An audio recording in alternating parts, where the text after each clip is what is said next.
Nigerian equities market opened 2026 strongly, with the All-Share Index rising 6.27% in January, led by the oil and gas sector. Now, large cap energy stocks drove broad-based gains, while mid and small caps also delivered double-digit returns. Amid this backdrop, Oando Plc's 2025 financial year presents a record-breaking 32% surge in upstream production, set against a startling 82% collapse in gross profit. Filed with the NGX on February 2, 2026, the unaudited results reveal a company in the throes of a massive strategic pivot. Tomiwa, Adeniji, analyst, oil and gas, CardinalStone Securities, joins me to unpack these stories. Thank you so much for joining me today, Tomiwa. Thank you for having me this morning. Right, so talk to us. How impressed are you by the All-Share Index performance in January? So the index actually started off the year on a very solid note.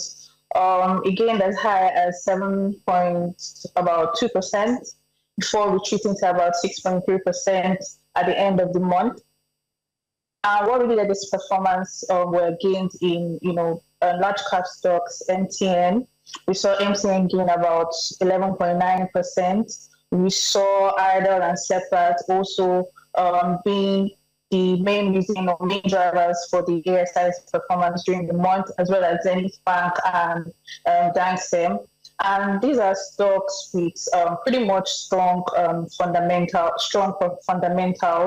And for majority of last year, they were trading below their actual intrinsic value. So it's expected as the year begins, investors, position ahead in these strong tickers. And yeah, that's the reason for the rally that we saw. Also, we saw the listing of a new stock on the index during the month as well, which has recorded quite a bit of strong performance during the period of January. So yeah, all in, I would say it's a really great way to start the year. Interestingly, I like that you talked about the fact that it reached 7 points before then coming down to 6. That means there was a possible pullback in late January. Do you see that continuing into February, the pullback? So for the pullback, most of it is just profit-taking actions, especially in the penny stocks. We saw quite a number of them rally towards the end of last year as well as the beginning of this year. So it only makes sense that after a bull run like that, investors take their profits. Also, we saw towards the end of last week, a number of companies release their financial numbers. So some of the pullback that we saw was just a reaction to these numbers. And going into February and March, as more numbers continue to be released by these companies, we may see investors take profit as well as if they enter into these stocks in reaction to the numbers that they release. So I wouldn't say it's any reason for concern. I wouldn't say it's an issue. It's just regular market activities going on. All right. Well, do you see the sector that's talking about the oil and gas sector now? Because when you take a look, when you disaggregate the results, you see the oil and gas coming in first, insurance coming in second, then banking, then you want to talk about consumer goods and industrial goods. Now, looking at what we have now, do you see the oil and gas sector powering the NGX this particular year? Well, yeah, I would agree with that statement. Last year, we saw the oil and gas index actually lag sectoral performance, and it's so great to see renewed interest in the sector this year. We can kind of call it the year of restoration for the sector. Let me come in here. You know the funny thing, 2024 oil and gas did well. 2025 it dipped. 2026 is it the case of every other year we're going to see something good? I wouldn't say every other year. The oil and gas index has historically been a top performer, but what we saw last year was just, a mix of different sentiments. So I would speak to Oando particularly now. Last year we saw the ticker, trade at its implied discount to its actual price. We saw a lot of profit-taking action on that stock since it moved from the NASDAQ exchange to the NGX. But during the year, we actually saw the exit of a majority shareholder from that stock, and that kind of, signaled a new era for the stock, right? And because of the weight of it on the index, we expect that going into 2026, as investors now, buy into the stock, the new era of the stock, it should help to bolster the performance of the sector this year. Also, we also see positive sentiments in Seplat as well. We saw the majority shareholder, that's the French company M&P, divest their stake to Hairs Holding, which investors also particularly loved. And there was a few announcements from the company as well last month, speaking to their annual gas project, which is kind of a long-awaited project. Like, we've been waiting for this, and we're so happy to hear that they achieved first gas in that project last month. So those are part of the happenings in the sector that are driving or have driven the performance so far. And as the year progresses, as a lot of deals are going on within the sector, as also the broad outlook for the sector, as it continues to be appeasing to investors, we can expect to see, further upside in the sector. So yeah, just that's why I said it's going to be a year of restoration or for the sector, essentially. And what about insurance? What we see in insurance now, do you see that also continuing? Just a bit of insurance before we then move on to Oando.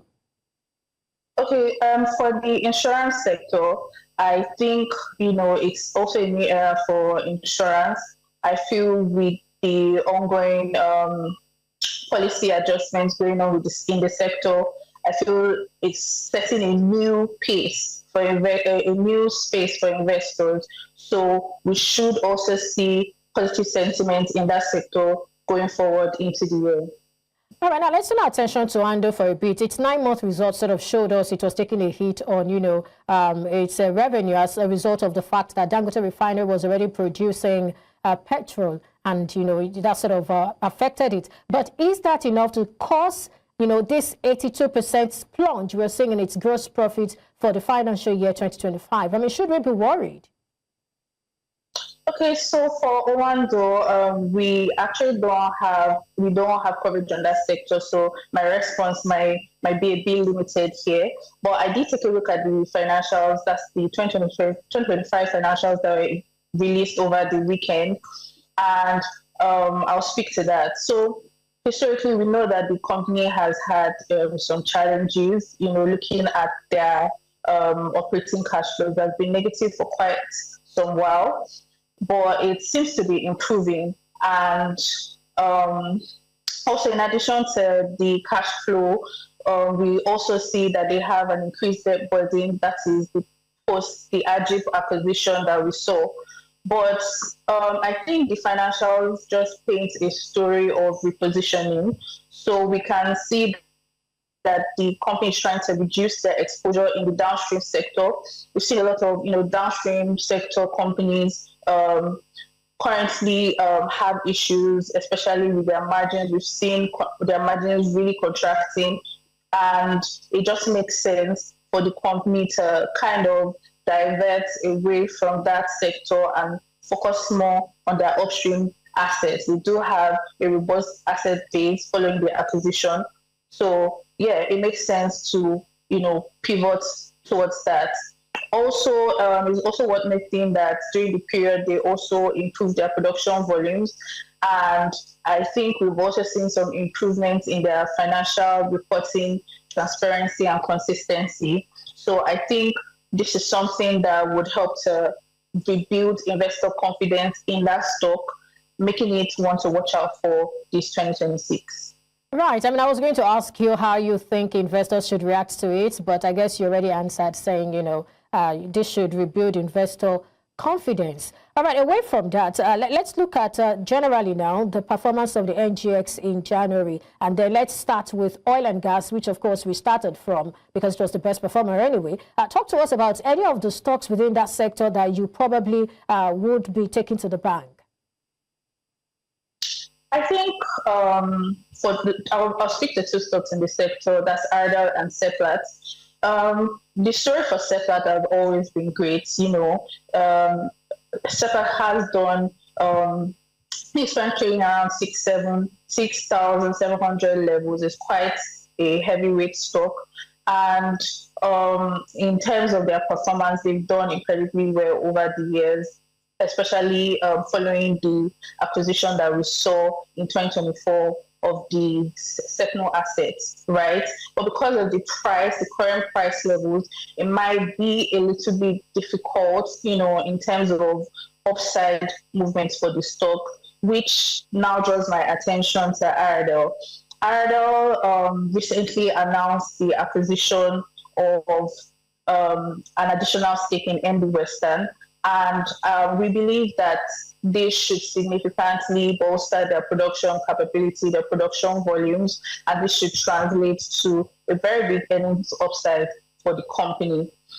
It's also nice to see that investors are now, taking notice of the stock, because like I said, it was a bit of a bearish move for them last year, but it's so interesting and lovely to see investors now, buying into the future of the stock essentially. But still awaiting their audited numbers, the consolidated numbers for the company. But I strongly am of the opinion that the earnings upside will be immense following the acquisition.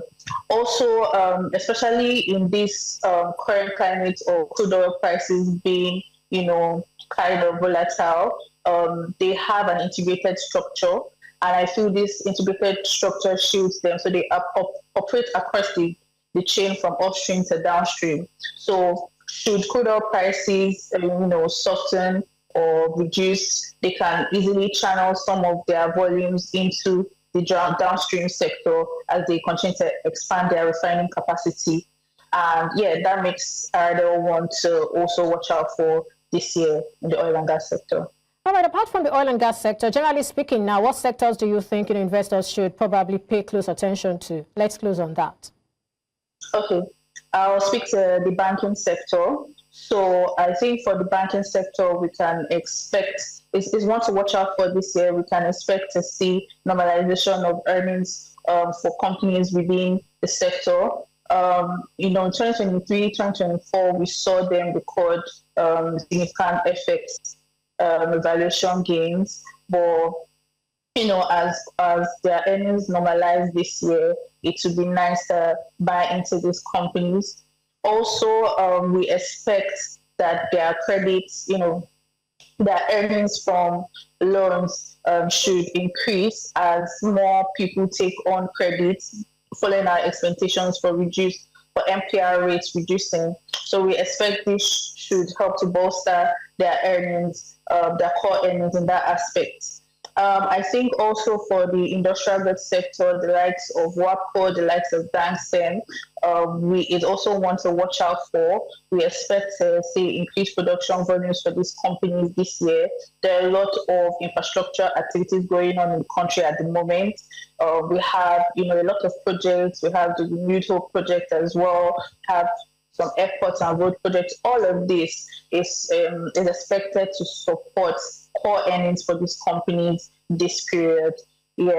For the consumer goods sector, last year we saw quite a bit of recovery in the sector coming from 2023, 2024, where a number of them reported a lot of FX losses.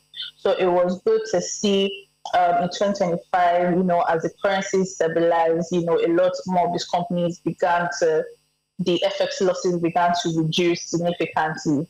So we expect, and that was seen last year, so we might not see as much of a jump in performance this year, given that normalized base that they had last year, but we still expect, earnings to remain strong as consumer wallets are remaining strong. Inflation is set to stabilize or moderate this year, so that should help with the consumer wallets and boost revenue projections for these companies this year. Thank you, Tomiwa Adeniji, analyst, oil and gas, CardinalStone Securities, for your thoughts. Quite impressed by some of the things you mentioned. Thank you so much.